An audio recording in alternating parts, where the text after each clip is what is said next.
Okay, well, let's start in. Welcome. It's nice to see everybody. And actually, I can see everybody right now. Not just black spaces. This is and thanks to people smarter than me, I can actually hear you now. So hopefully this will go well. This is the Goffstown Capital Improvements Program Committee meeting. It might be our last meeting if we're lucky. Before we begin, I have to read, so we'll go quickly. The Right to Know Law meeting announcement. We're operating under the Governor's Emergency Order number 12, under which we're authorized to meet electronically. Note there's no physical location to observe and listen to the meeting. You provided public access.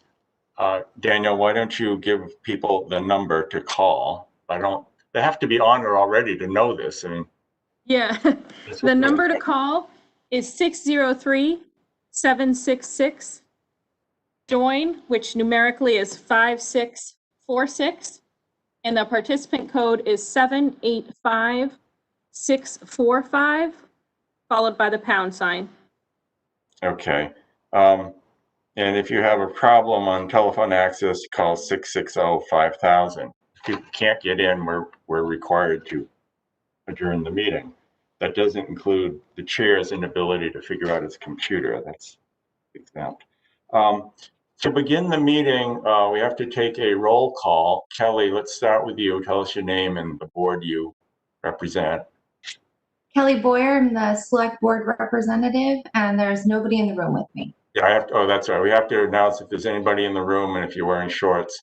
We're defining, I didn't get home in time to put mine on. We're defining in the room is actually in the room, so they have a physical presence, not just kind of occasionally wandering through. Ellen? Sorry, Ellen, go ahead. I had you muted. Ellen Vermakowitz from the school board, and I'm here alone. Is there a button we push to mute Ellen when we're tired listening to her? Can I? Gail? Member and recording secretary. Okay. I'm Jim Raymond, the committee chair, and I'm on the planning board. Danielle? I'm Danielle Basora, the finance director and assistant town administrator, and I'm one of the staff liaisons for the CIP committee. Okay. And the guru that's actually making this work, is he pretending to be a participant in the meeting, or is he just? GTV is present just to record. Okay. Is Joanne with us yet? Joanne is not joined the meeting. Okay, so when she comes, and Jeff is not here yet, so when he comes. Correct. Okay. Danielle gently reminded me in her gentle way that you dumb squirt, you forgot to approve the minutes at the last meeting. So we actually have two minutes. She phrased it differently. On July 16th, July 30th. July 16th, you all had an opportunity to read them. I'm not going to ask you if you really did. Is there a motion to approve the July 16? Kelly, will you make that motion to approve the July 16th meeting minutes? Yeah. Thank you. Ellen, will you second? Ellen seconds. All those in favor will have to do it by roll call. Ellen, you say yes? Yes. Kelly? Yes. Gail? Yes. And the chair votes yes. Thank you. And then the next is the July 30th meeting that you just received. That was not there, so she can abstain. I make a motion to approve the July 30th meeting minutes. Ellen? Ellen seconds. Okay, and vote in favor. Kelly? Yes. Ellen? Yes. Gail, you abstaining? No. Okay. I wasn't there, but I did do the minutes, so I saw the meeting. Oh, okay, good. See, you are voting yes, and I vote yes. Thank you. I'm sorry, I forgot that. That's okay. Minutes, so, okay. What we're going to do tonight, with the goal of making our last meeting, if we can, see if you have any questions on the matrix as presented. then going to have Danielle and Joanne, if she joins us, walk through any changes, any areas where we're waiting for information, particularly in parks, and the status of that, if we're going to get any more in, or how we handle that. And the purpose, or a purpose, please, Ellen, are you scraping? Put yourself on mute for a minute. Or shuffling papers, see if that's it. No, it's not me. Oh, okay. It's not me. I don't think it's me. Well, let's find out. We'll see. We want to look at the peaks and valleys of the budget of the capital improvements committee total amounts over the years that's on the matrix, with the goal of seeing if we can even them out, should even them out, or just recognize that they're not. And I've asked Danielle and Joanne to be prepared to address some of those on why we have those. Joanne, you've just joined the meeting. Why don't you introduce yourself? Now, can she introduce herself when she's not muted? I'm sorry. Joanne Duffy, Planning and Economic Development Director. We thought we'd let you practice your line first when you're muted. So if it's okay with you, I'd like to have Danielle just jump into it. But if you have any questions first, we can. Thank you, Mr. Chair. I am on the last page, so page 10 of the updated matrix that you received. I am looking at 2021 proposed CIP in column I compared to the total of 2021 L, column L, and the discrepancy in the amount. So I was just wondering, there's two different points where those don't match, and Danielle, I was hoping you could walk through what the differences are. I can. The difference is a calculation error in the spreadsheet, and we found the error and I updated it for lines or columns L through Q, and I forgot to go back and capture that in column I. So is L the 2021 proposed amount? Yes. Okay. Yes, the totals that you see across columns L forward are the correct calculations. Mm-hmm. So, Mr. Chair, that being said, I do see that our largest year is 2023, or column N. Is that an area where we would potentially move some money to 2022, or just kind of move things down the line systematically? That seems to be the largest spread between amounts. It does, and I went over this with Danielle and Joanne yesterday, I guess, and that was a concern. I've asked Danielle to be prepared to at least talk about that before we make any decisions, because that did jump out at us. Great. Yeah, we do have this, it looks like a cliff face going up to that amount, and then it,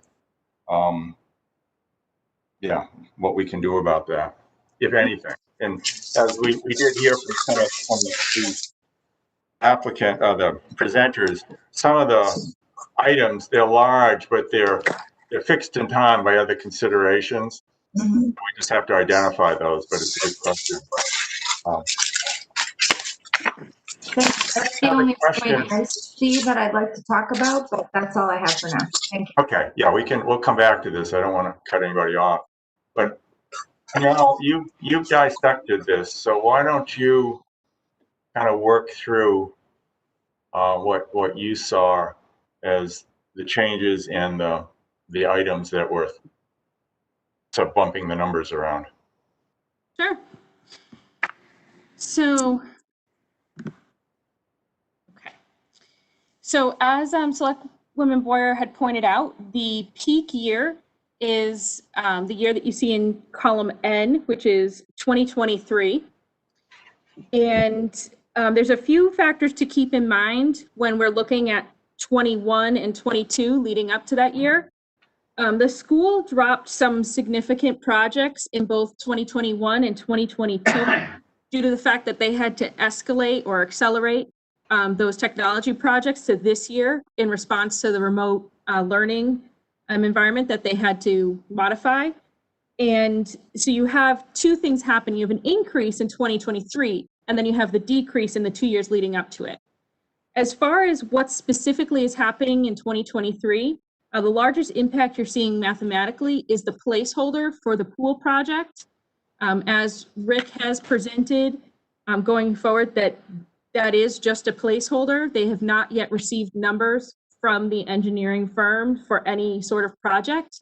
They completed their feasibility study in 2019, and the commission is working with Rick and with the engineering firm to kind of design a new plan for Barnard Park Pool.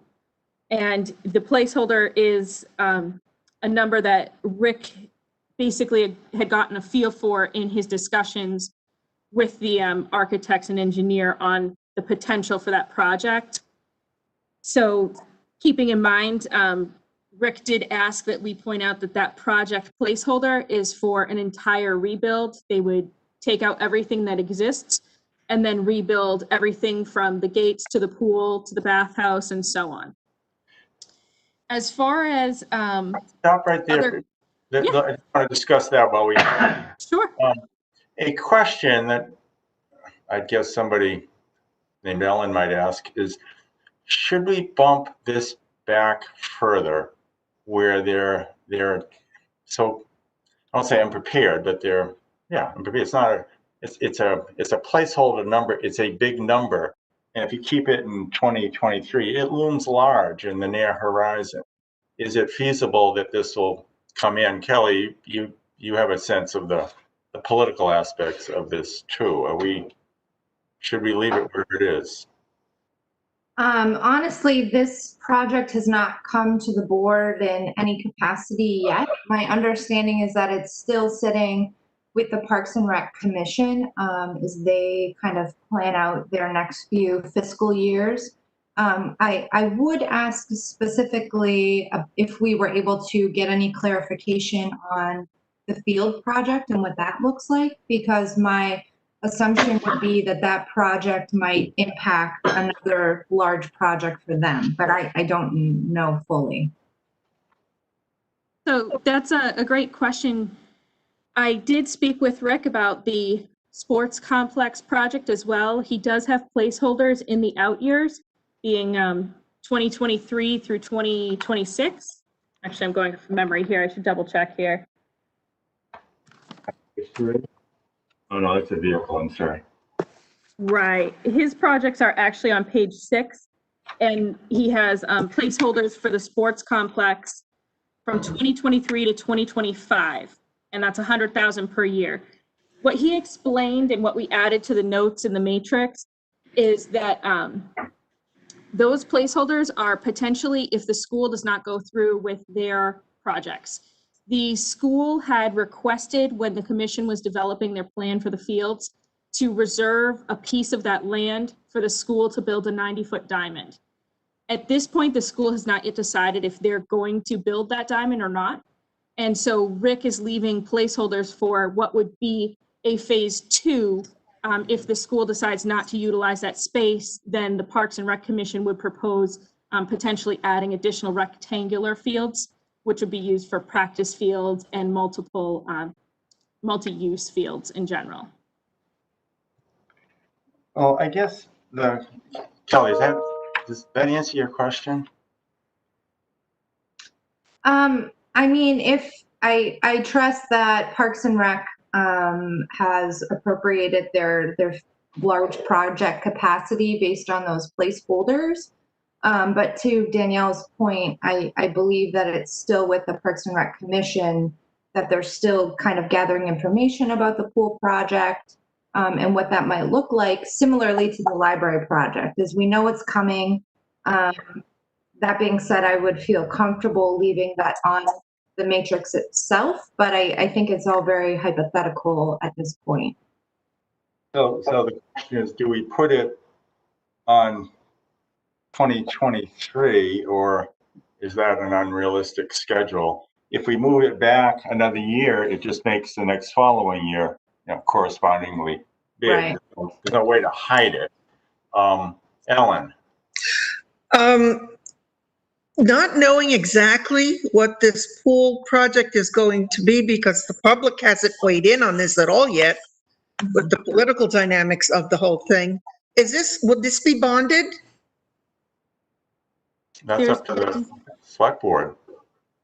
Would it be bonded or a $2 million lump payment of somehow? Danielle, Yeah. So we have no way of knowing that at this point. The commission has to first get their plan together and figure out what the details would be so they know what the amount is before the select board could consider whether or not they should bond it. If it is, $2 million is a bondable amount, but it may or may not be worth it depending on what other projects are in the queue and what the bond rates are, term lengths, interest, all of that.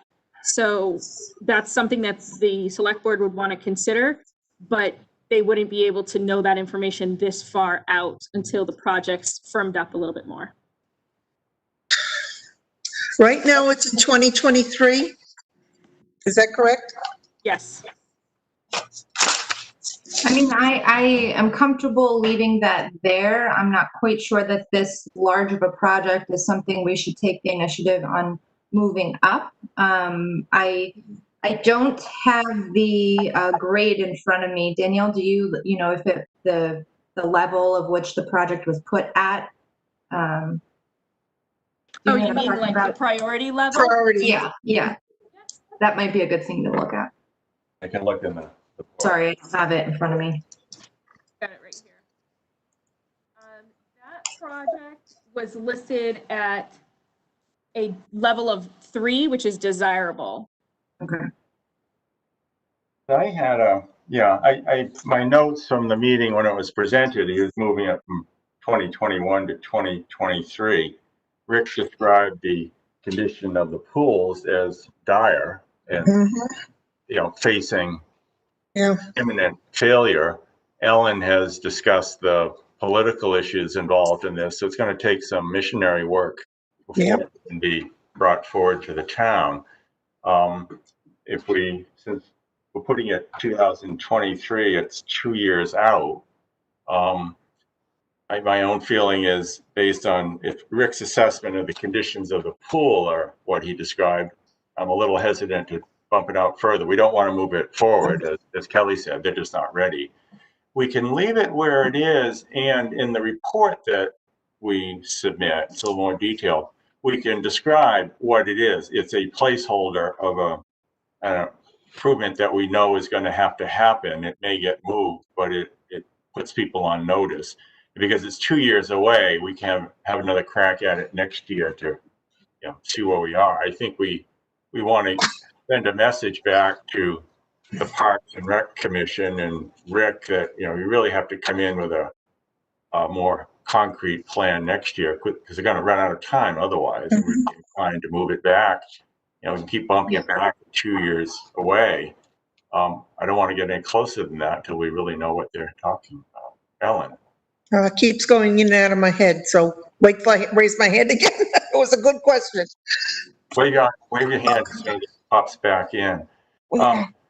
Kelly, is it your suggestion then leave it where it is for now and just note in the plan that in the report it's a placeholder? I think so. Like I said, it's kind of a hypothetical placeholder at this point. So I would also agree that we should strongly encourage them for next year to come with a more concrete plan for what it looks like in whatever capacity, price, public input, whatever they deem necessary to make their decision, that we would like some more stable assumptions about that project in the next CIP year. Okay, Ellen. Yeah, my concern is at least the way this project was presented, our pools are in dire condition. And I'm very concerned because of how I understood it presented, about the safety of their use. And if there's actually a danger for the public to be using it, and heaven forbid something happen while it's full of kids, it just bothers me that they're in such bad shape and we don't have anything firm to be doing to remedy the problem. Mr. Chair, Yes, do you think it would be appropriate to push this back to Parks and Rec and ask them to weigh in on the points that Ellen brought up about the proposal, the potential move out to 2023, and see if they're good with where that currently sits? Or, I mean, it's kind of late in the game to do it, but we could potentially push it up if they want to take that initiative in the next year to Right. come up with something more concrete. Is that an option? well, it is, but I'd like to walk away today with a final matrix if we can. You know, next year we can always, we're not bound by this in future years. So next year we can move it ahead. We're not going to now, and we're certainly not going to do this in the next, 2022 based on, whatever, 2021. What year are we now? 2021. 21. Next year. I lose track. So I think we could leave it where it is with the understanding that we could move it forward next year if they come with a more definitive plan. I thought it was Rick who suggested to move it to 2023. My squiggle on my, That's It correct. was, yeah. yeah. So I would you take that as what he's suggesting and run with it, Ellen. Yeah, if I remember correctly, Rick said that the inspector or whoever looks at the pools thought we can get another couple of years out of it, but that Rick was very hesitant, but went with that recommendation from the inspector on it. Okay. And my other question though is, that project, we say it's the pool, does that include the locker rooms, the showers? Okay, does it include increasing the parking lot? He didn't specify on the parking lot, but he did say it would be the bathhouse, all of the facilities associated with the pool itself, the entrance to the pool, the gate, the apron around the pool, lockers, showers, all of that. And the other piece is, I know he's mentioned in his presentation, the Roy Park, but he has not proposed a project at this time. So that is something that's being discussed as part of this as well. Are they going to be bundling this as one project and doing them simultaneously? Or is it going to be broken out into a separate project or a separate, either repair or renovations or whatever they might feel necessary? Kelly and Ellen, put your hats on as members of the governing bodies, select board and the school committee. I view this committee, CIP, as not the committee to give the plans on what should be done. We're a bit of a reactive committee. They come to us, we comment on it. We can give them feedback, but I'm a little hesitant for us as CIP to tell them what they have to do. I don't want to tread on the toes of your boards. And if you No, agree with that, we could suggest in the report that we assume this would be, associated facilities, not just the pool, but not tell them what to do. Kelly, what do you think? Yeah, Mr. Chair, I would be in favor of the first suggestion where we leave it as is and request that the Parks and Rec Commission be prepared next year with a more definitive plan of whatever capacity they're able to provide. But that we agree it needs to be done. It's labeled as, sorry, Danielle, what was the label again? Desirable. But we do note that the facilities need maintenance. So we're requesting, we'll keep it, great, but, we would like some further information next year. Joanne or Gail or Danielle, please take all those words down. So when I call you and say, what did Kelly say, so I can put it in my report, you've got it. Because my handwriting's too lousy. If I write it, I won't be able to read it. But yeah, that's well said. So can I take that as we don't need a formal vote yet, but as a consensus of the of the group. I agree with that approach. Yeah, I agree with it. I agree. Good. Thank you. Good. Thank you, Kelly. Okay. You know, you were on a roll, and then we got off on into the pool because it's summer, and I think about something. Okay, just one moment here. I just got a note from Jeff. He's going to try and jump in now. Okay.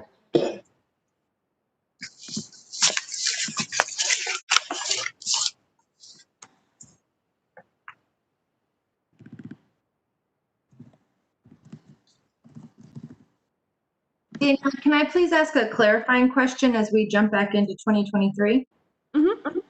So you had noted that the school had expedited their tech project, which was the difference in there, and that also we had a placeholder for the pool projects. Was there anything substantially large in 2023 that we should consider potentially moving?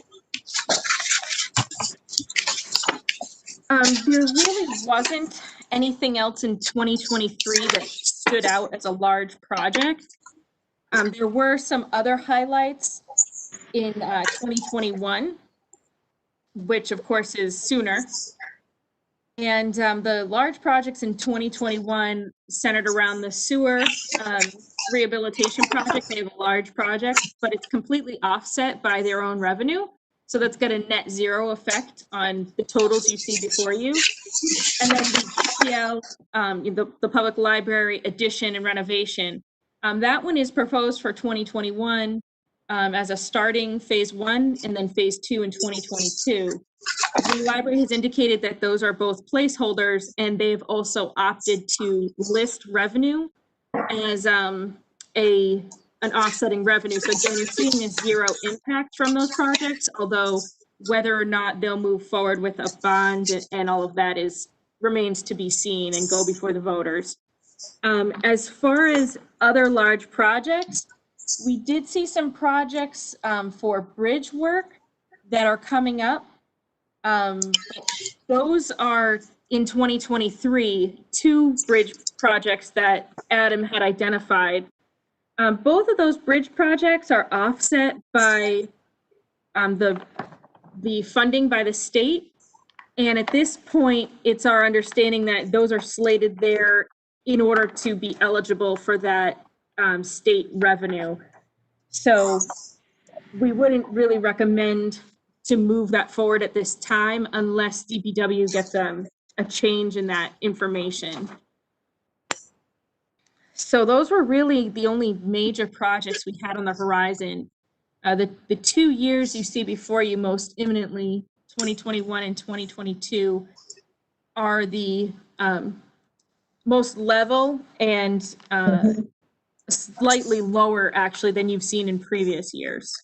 To answer my question as a follow-up on Kelly's is on the library, it's a placeholder, but it's a placeholder in the next 2 years, typically on a large, as we just discussed with Parks and Rec, a large item that is a placeholder. We don't want to make it too soon. Exactly. It's going to take some work. But if we move it back, it makes the increase in the later years all the more dramatic. So do we keep it where it is? Kelly, what do you think?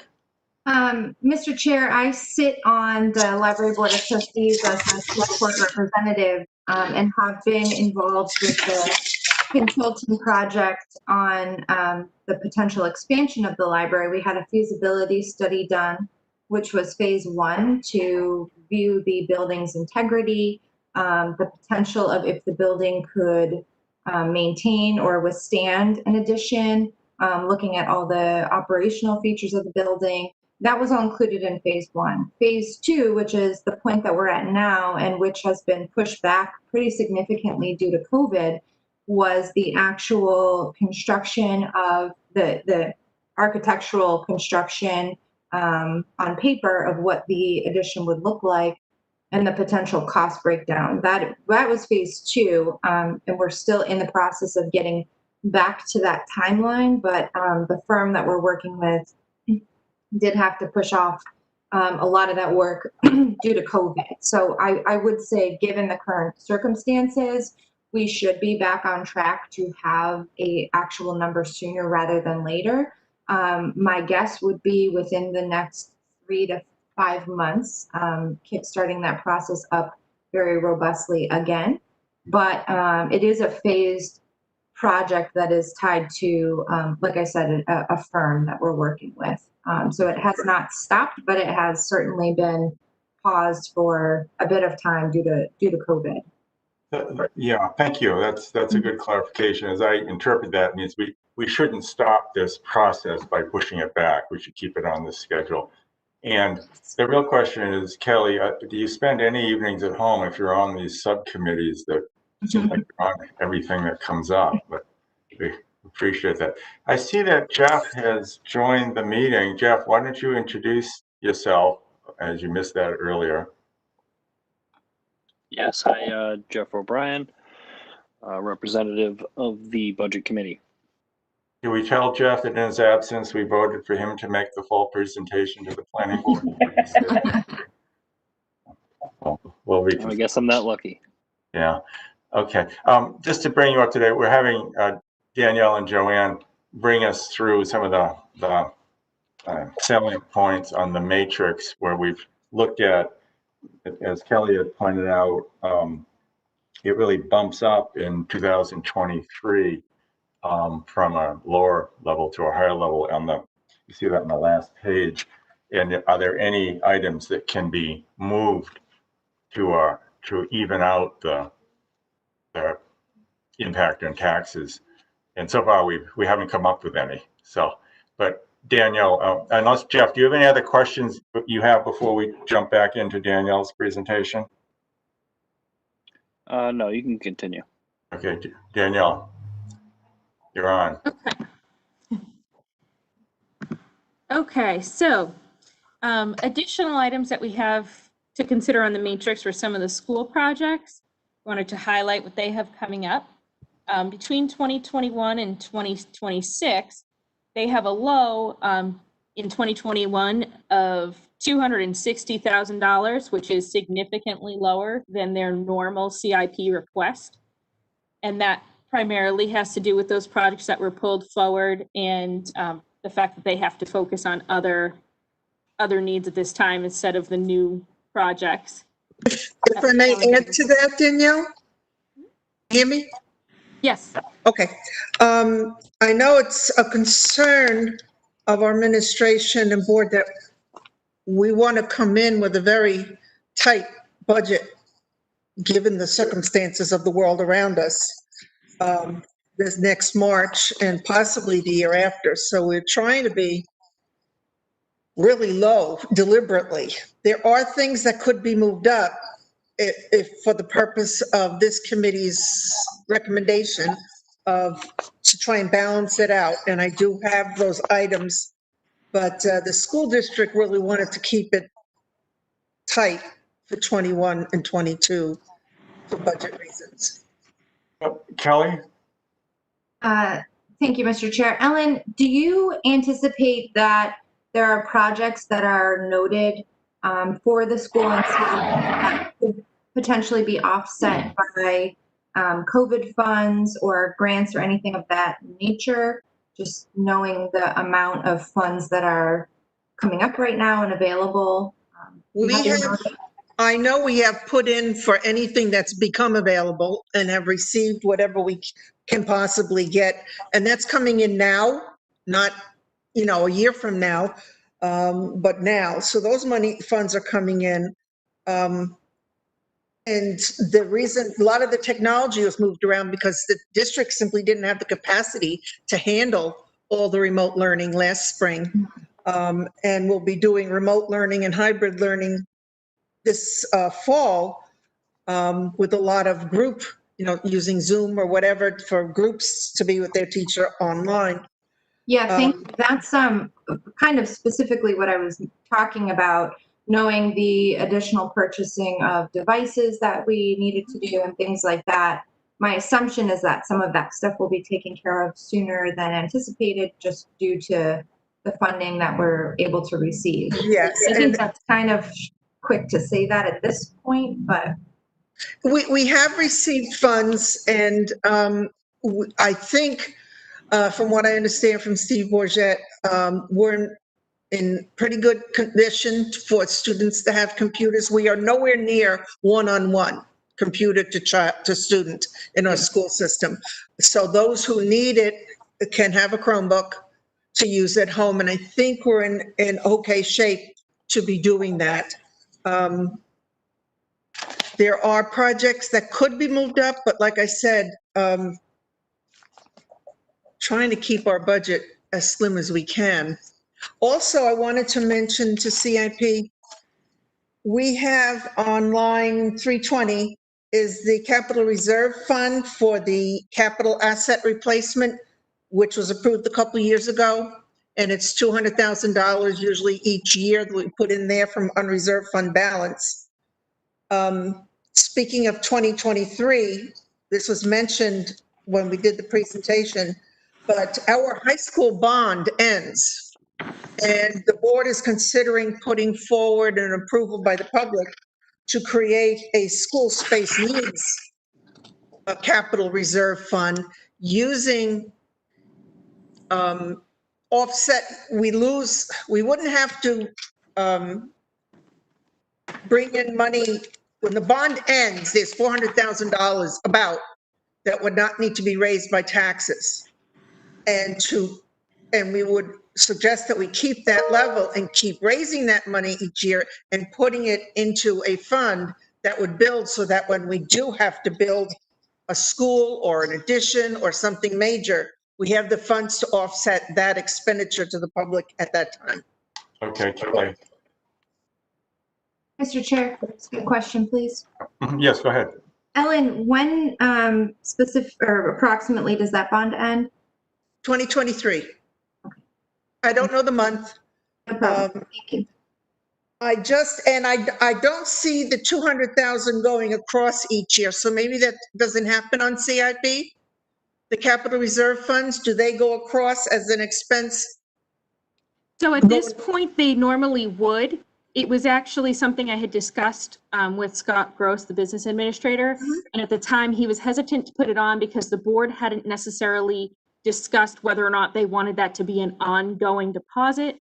So he didn't want to put it in there as 200 if it would be maybe more or less. And so I had discussed with him the possibility of putting it on the matrix as a department recommendation, and the board would of course be able to adjust as needed. So we're looking at doing that in future years with the Okay, matrix. because Can we do that for this year? I would think we should. Okay. Because it's something that is an anticipated expenditure in our budget based on how we presented the CRF originally. And each year, this board needs to decide how much we ask the public to put in there. So I would think we'd want to have that in there. And then the board, am I correct? The board can decide to change it as we go forward. I'm hoping that we can get a little ahead in that capital reserve fund when it was put in, we needed to use it right away. So it's not like something that can build for us year after year very much. Whereas another capital reserve fund that could go a long way to diminish the cost of whatever we're going to have to do for space needs in our district down the road could go a long way to help defer costs for the taxpayers when we're doing that at no more cost than we're currently paying for the bond. So that's a thought. I don't know if that should be put in there or wait till the public votes on it. Kelly? Yeah, that was, thank you, Ellen. That was kind of what I was going to bring up. The fact that those funds don't exist yet, I would not be comfortable putting that on a matrix at all. And extending out to $200,000 is also, it's something I would not be comfortable putting year over year with the purview of this board, just because there was conversation with with Scott Gross, and he thought it was best not to add that. So Not to add the 200. as of right now, he hasn't put it year over year. So I think, Ellen, and I don't mind. I'm asking. but that, Yeah, Let Kelly finish. I'm sorry. Go ahead, Kelly. So please correct me if I'm wrong, but my understanding of what you just said is that this amount, the anticipation is that you'll still collect something, but potentially in a different type of fund, which is, that's fine if we want to put that, but because, and Danielle, please feel free to jump in too, but because the fund doesn't exist yet, we wouldn't necessarily want that on here right now. Is that? I'm gonna suggest that's appropriate. We as a CIP shouldn't get ahead of the governing bodies.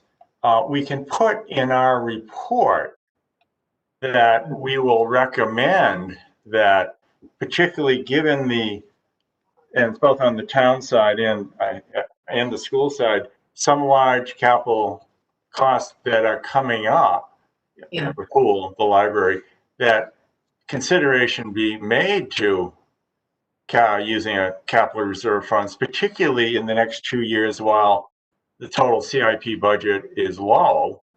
And you ought to take advantage of that by building up the war chest using the capital reserves. So, but that, it's something that goes in the report rather than a matrix that's voted on. Kelly. And I would agree with that, Mr. Chair. And furthermore, I think noting the fact that in 2023, that the bond is ending, I'm assuming that the school board would want to, appropriate that to a different fund based on that note ending and that $400,000. So I would also love if we included some further expansion on that point for next year's CIP, even though it's not impacting until 2023. I am in complete agreement with what's been said here, and you gave me feedback that I needed to hear. So thank you. Yeah, Jeff, we can't see you, so we don't know if you're making faces at us, but are you in agreement with, I certainly would if I were him, with what the discussion was? Yeah, I'm fine. Okay. It's not changing actual numbers, but really from the planning side of it, how it should be shown. So I think that's a good proposal. When I do my report, I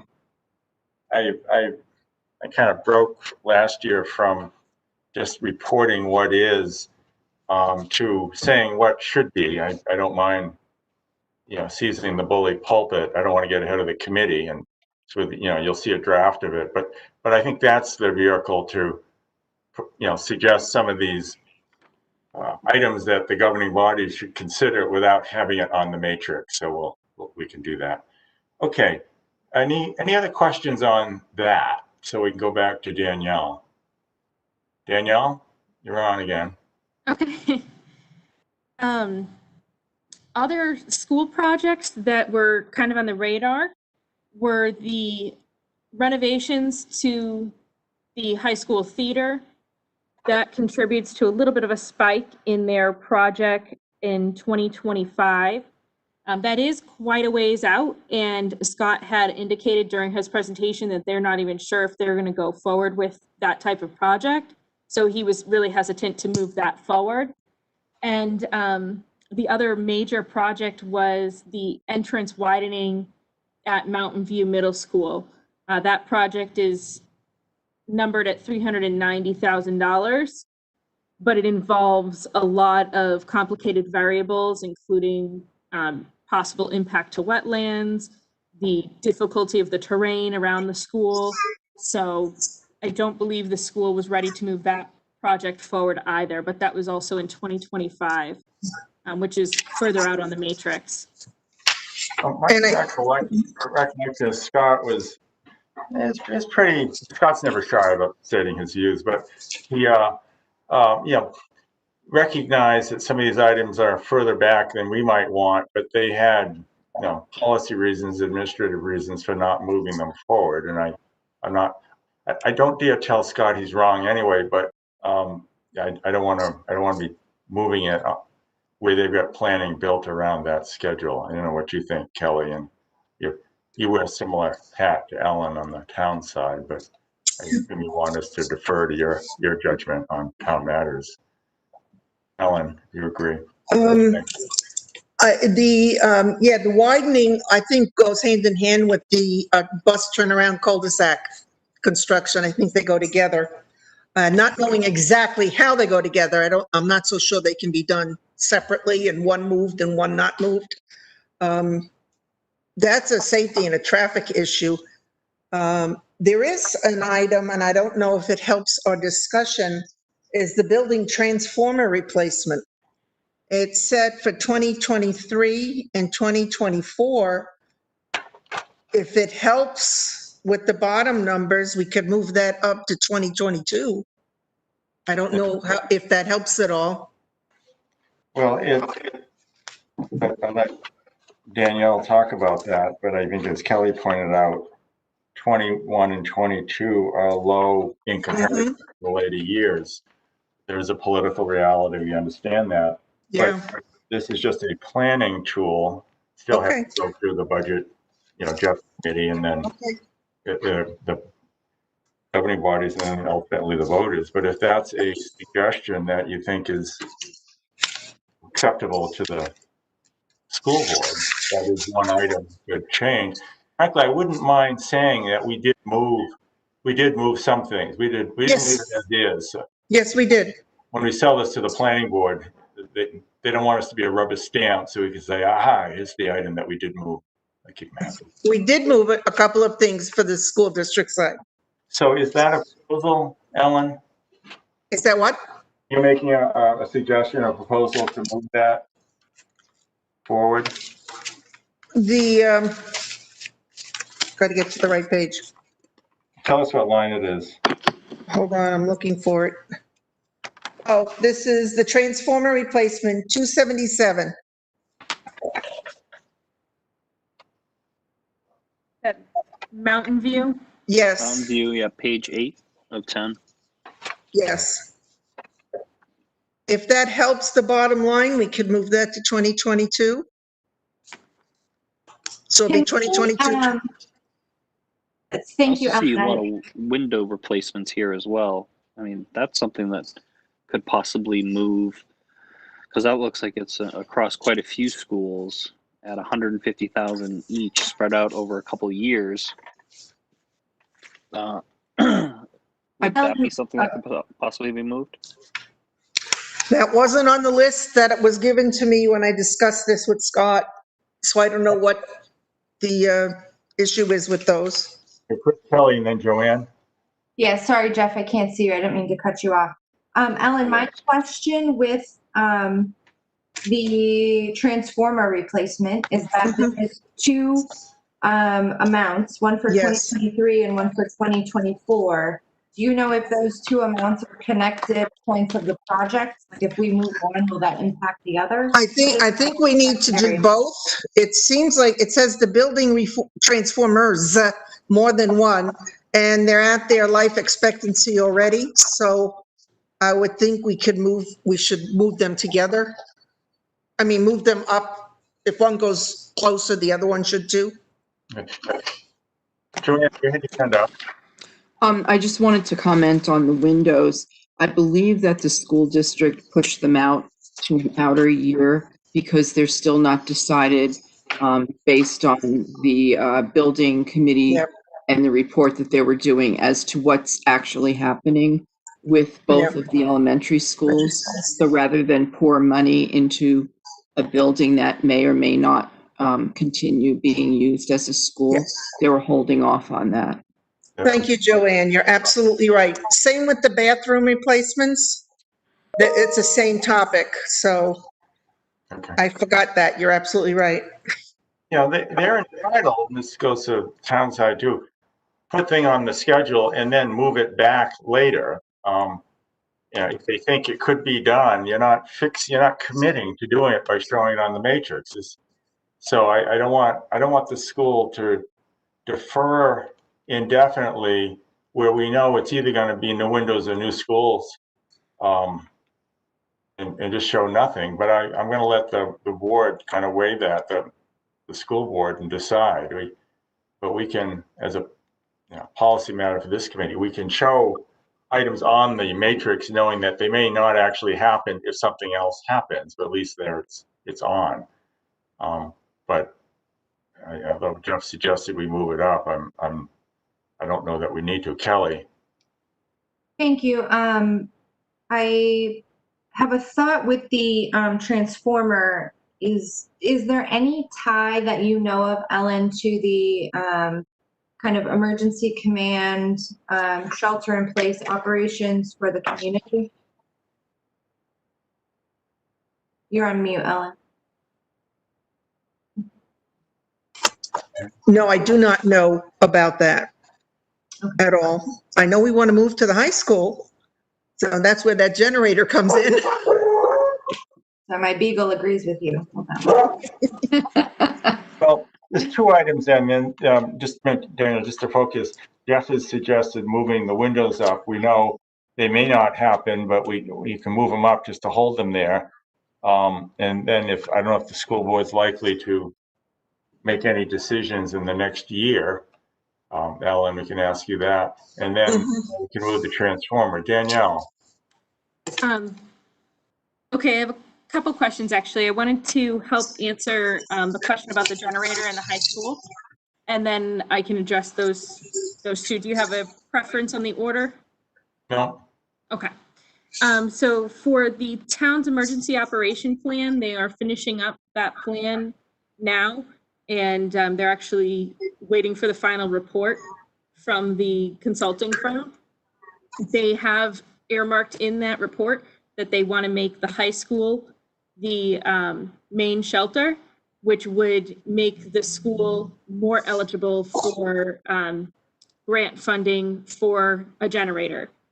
Additionally, they're looking to keep that on the radar, and we are exploring the options based on the suggestions from the school that we heard recently to work in tandem on certain projects that may make them more likely to be able to get grant funding for those projects. As for the windows and the transformer, if the committee would like me to make a revision, I just wasn't sure if it would be across the board on all of the windows, or if the thought was to move certain windows forward for certain facilities, because they do have it listed for multiple facilities. And that will impact the matrix differently. Each window project appears to be right around the 150 mark. So each move forward would be about 150 to the bottom line total. Well, partially the answer to that, and Jeff brought this up, I think it's a good idea, good suggestion. We do see it, for example, in Mountain View Middle School, starting, it's on line 273. I assume we're not going to reach middle school. So it'd be elementary schools that are being assessed. So Difficulty hearing people. There's a breaking up.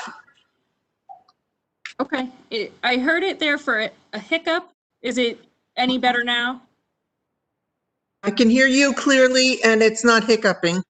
Okay.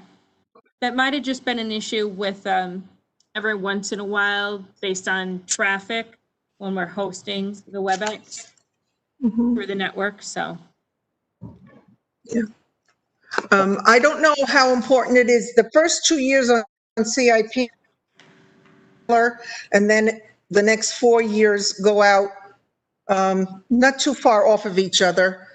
I'm not sure. I mean, moving windows up sounds great for number purposes, but it's not going to be something that's done until we have a decision, and we're not going to have a decision on what we're doing with the space for a while. So whatever this committee wants to do. Jeff, what do you think? That was your suggestion. I think it's a good one, but we're hearing from the school representative, maybe not. Yeah, I mean, I do sit on the building committee with Ellen. I mean, there was a lot of ideas thrown around what, possible changes to the kind of buildings and building layouts and so forth. Nothing is concrete, and I think COVID definitely threw a big monkey wrench into that plan. Yeah. From some of the things that I was, reviewing with the schools, obviously there's really no issues with the middle school. I mean, it's, got plenty of space. It is currently obviously the emergency shelter.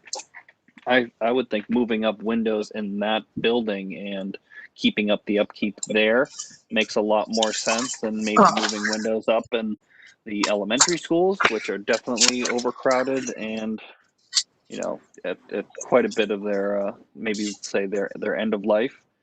But I guess from a numbers perspective, I wouldn't have any problem moving the Hold on. windows for Mountain View. Ellen, wait. I'm sorry. Kelly has her hand up. Put your hand up if you want me to. Go ahead, Kelly. Thank you. Jeff, what are your thoughts on moving the transformer versus the windows?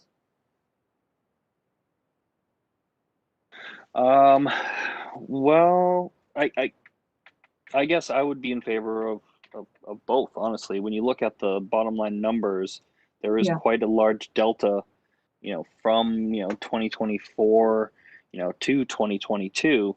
I mean, I would say I would move both, honestly. The transformer might be a little bit more tricky due to the electrical nature, and getting that scheduled. And an in-building transformer probably does hook into the whole power apparatus with the generators and everything. So it might be a little bit more complex. That's something we'll probably need a lot more clarity on and on the scope of that project. But I would be fine in moving, all of those up to level out that spend over the years. My initial thought with that is the connection to our emergency response plan, and that might benefit if there was, a catastrophic emergency where we needed to implement that the middle school is a shelter. But it sounds like the windows are bad as well. So I don't know that I have a preference, but I would be open to either or. Well, Jeff, I hear you saying both. So. yeah, either or both. But remember, it's just the middle school windows. I think we concluded, not the elementary school. So if Jeff is making a suggestion that we can just either vote on, is to move the middle school windows up and the transformer. Now, we're not binding in any respect the school board undoing it on that schedule. We're just suggesting that would be, from a evening out purpose, that would be a good move. It doesn't put it into next year, but we hope by 2022 the COVID budgetary impact has been recovered. We've recovered, so we can leave it. Ellen. No problem moving the middle school window replacement to 2022 and the transformer to 2022. I haven't done the math. I don't know what that does to the bottom line. Well, that's why I was preventing Danielle. Jeff, do you make that as a motion? Yeah, I'll make that as a motion to move both Ellen, those you items second up. it? Will you second it, Ellen? Yes, I will. Okay, we have to do a roll call vote. Ellen, how do you vote? Yes. Jeff? Yes. Gail? I think that was a yes. Kelly? Yes. Okay, and the chair votes yes. Okay. Danielle, we'll let you rerun that. Is that okay? Just a point of clarity, moving the 2023 windows and the transformer forward, also the 2024 transformer. Would the idea on the windows be to pull the 24 and 25 years forward as well? I think it is, recognizing the board can come back, school board can come back next year and say, no, we got to move it back again. We're giving you sort of permission to bring it forward. That doesn't compel them to do it. Okay. Ellen? My question is, are we moving forward all three boxes 1 year to the windows? I'm understanding you to say yes. Uh-huh.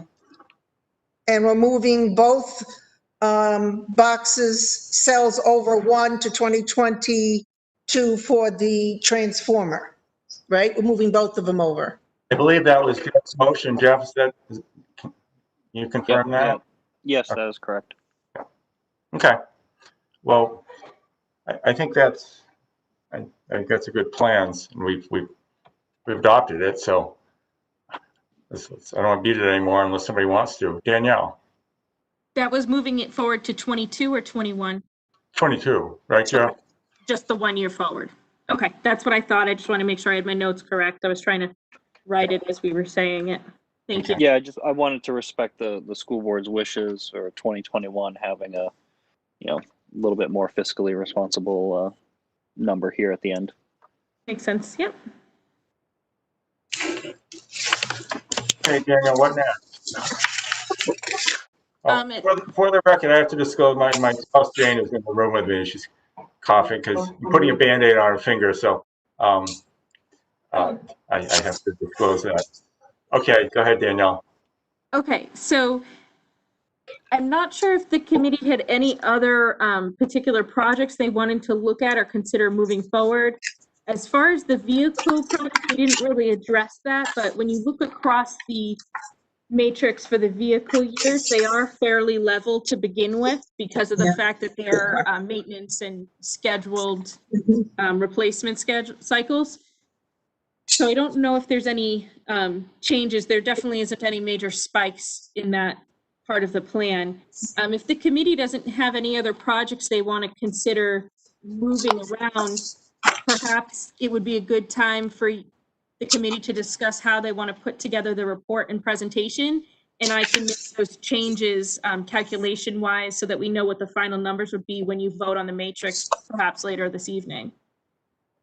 Let's talk about the matrix first. What we typically do is we have a vote to approve it with any amendments, and then be circulated. But we try to act on it tonight so we don't have to have another meeting. And then we do two things. One is I draft a report and I'll circulate it with the help of everybody I can get to help me. And then circulate it to people for their suggestions, recognizing my writing style might differ from others. And then we make a presentation to the planning board, because the planning board ultimately approves this. We're just advisory committee or subcommittee.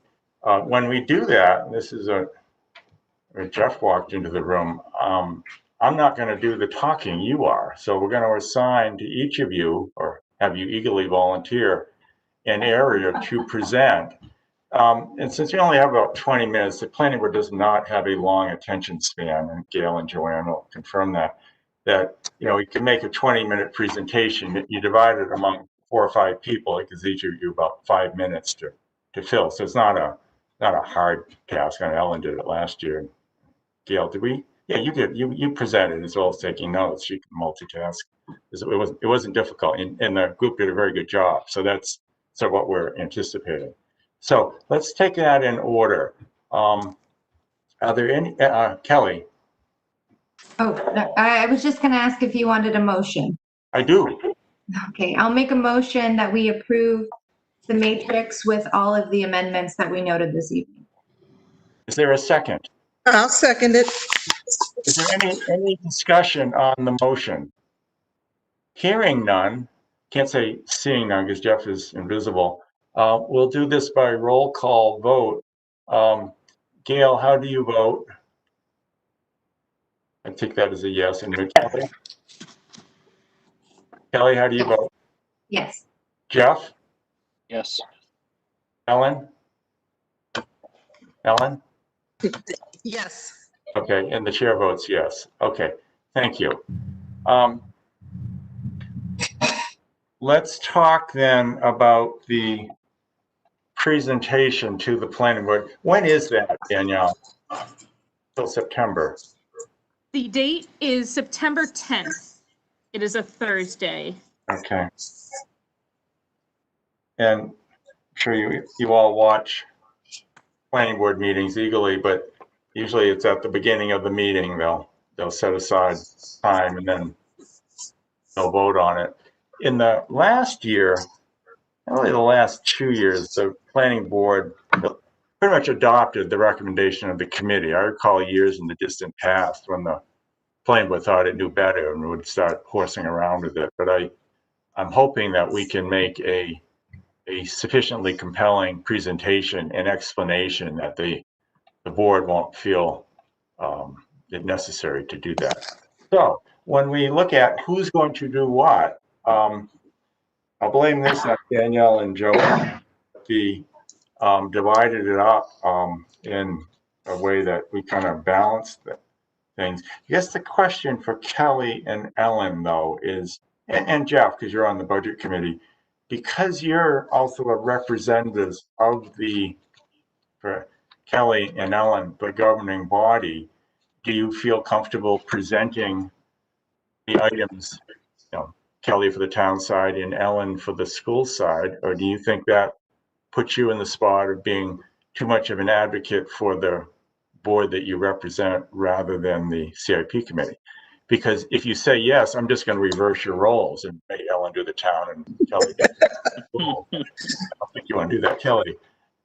I would say in the purview of the CIP board description, we're not giving inflection into these projects in and of themselves. We're just helping map out the project plan for the years coming up. So I don't have an issue doing that. We're not voting on these projects individually. We're just helping to map out the future given to us by the departments. Okay. Ellen, do you agree? Yes, I do. The school board will not have had an opportunity. Wait a minute, 9:10. I'll see if I can get this on our next agenda, which is at the very end of August. That would make me feel a whole lot better if it was approved by them. But if it doesn't get on there and we haven't approved it, I'm fine with coming forward saying I've represented the school district on CIP and this is the work of the CIP committee. You're making a presentation, you are representing, as Kelly pointed out, the CIP committee, not, I mean, Yeah. you're representatives of, but you're speaking for this committee. Right. Jeff, that makes sense to you? Because you're Yeah. part of that too. Yes, absolutely. Okay, so Danielle, so we can blame you. You want to suggest that, I agree with that. I'm just trying to shift Sure. into this if you don't like it. Danielle, why don't you put the suggestions we talked about? So some of the suggestions we had talked about would be having Kelly present just general info about the town projects. Ellen could present the information about the school projects. We thought it might be a good idea for Gail to present the vehicle schedule, as she's a member at large. And Jeff, being the budget committee representation, we thought it might be good for you to discuss some of the large projects that will need coordination across the various governing bodies. Because Jeff, as you know, all of those governing bodies present to the budget committee. So I think it would be, you know, a positive aspect for you to be able to talk about that coordination and how some of those large projects like school space needs, the pool, the library, the discussion about maybe the police station expansion and how it would be part of the CIP matrix to have those considered together. Let's take those in reverse order. Jeff, does that make sense to you?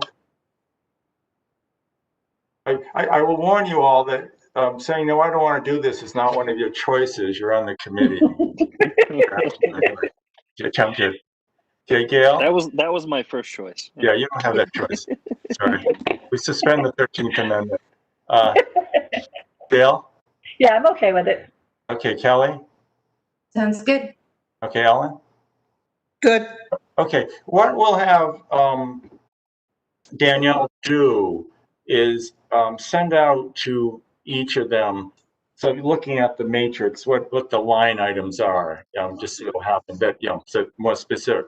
Now, in your presentation, you don't need to go into, gory detail and everything. You talk about some of the principles of what they're trying to accomplish, give them an overview of your area, and then there's some education here. We're trying to teach them things like vehicles. We're on a schedule.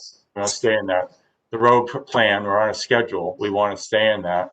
The school, you have technology updates on a schedule. We want to stay in that. We want to get them used to seeing this, so it's not not overly dramatic, and then pointing out the unusual things. And more of that sits on Jeff's desk now because these are large projects, but they're also anticipated. I don't get off scot-free. I'll do an introduction and a conclusion. They'll have my report, but they get tired of hearing from me, so that's why I want you all to do it. Does that work? Okay. Do we need to, Ellen?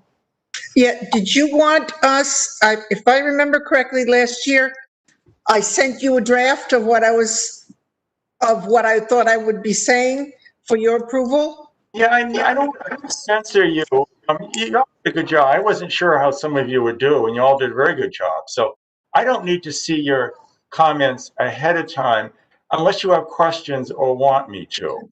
Okay, But you're all bright people who are very good at this. So no, I don't think I need to. okay, thank you. But if, again, if you have questions, and assume you're going to make a 5-minute presentation. No more than that, unless it's, some really compelling need, because as I said, Joanne and Gail will attest, the planning board will tune out. It will try to get the matrix. Daniel, is there a way we can blow the matrix up on the screen, have it projected on, or Joanne, do you know, at the meeting? At the planning meeting, Yeah. yes, we can. We have it as a PDF, and we can project it here at Town Hall to the screen in the room.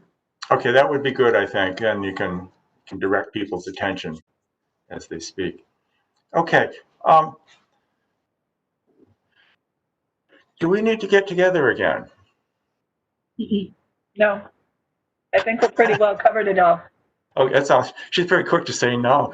Don't make it sound like I don't enjoy the group, but I don't want to meet just to meet. I think we're in pretty good shape, and you all did a pretty good job, a very good job digesting this. And so if that's everybody's consensus, Joanne, let us know, remind us when the planning board presentation is coming up, and see if we have anything we need to do. Otherwise, I think our job will be done. So thank you. Ellen. You're on mute, Ellen. Is the planning board meeting a remote meeting? It's basically a hybrid meeting, so the way it's been running is 4 members of the planning board have been attending in person, and the other 5 have been attending through the telephone. Okay, so for us, can we go in and sit in the audience and speak when it's our turn? Joanne? They're trying to cut down on the number of people that are actually in the room. But I think if there's just a few of you and then you're gone after that presentation, I would think it would be okay. My concern is, one, I'm attending telephonically. I got an elderly parent. And if it's a meeting with other items on the agenda, and it will be, there could be a lot of people there. And I'm hesitant, and we don't control people who show up. So it's not a select group. I would prefer not to go and make other people go in person. And as long as the matrix is available, they can follow it. But I'll see what the rest of you think. Kelly? I will definitely be joining remotely, but I do think that as we get closer to the meeting date and we see the agenda, that might help individuals make their decisions. Okay, that's a good point. Yeah, Danielle? I just wanted to let the committee know that the town is continuing to explore options for hybrid meetings.